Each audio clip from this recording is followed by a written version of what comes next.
Arestado ang 46 na drug personalities sa isang linggong anti-illegal drug operation ng mga tauhan ng Laguna PNP simula Hulyo 29 hanggang Agosto 4 taong kasalukuyan sa pamumuno ni Police Colonel Gavin Melway Unos, Acting Provincial Director ng Laguna Police Provincial Office.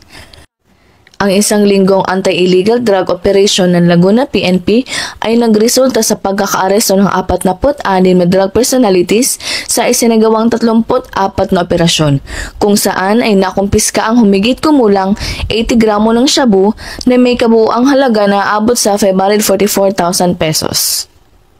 Samantala, ang mga arestadong suspect ay kasalukuyan nasa kustodiya ng kanya-kanyang operating units habang ang mga kumpiskadong ebidensya ay isusumiti sa forensic unit para sa forensic examination.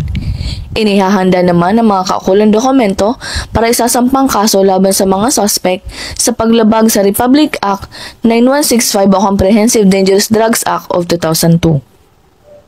Ayon sa pahayag ni Police Colonel Unos, ang anti-illegal drug operation ng Laguna PNP ay mas pinaigting pa upang matiyak ang seguridad at kaligtasan ng lahat ng mamamayan ng Laguna.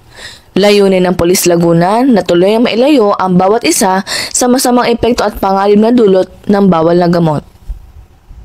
Mula rito sa Calabarzon, ako ang inyong Police News Network correspondent, Patrolwoman Sartorio, alagad ng batas, tagataguyod ng Balitang Polis.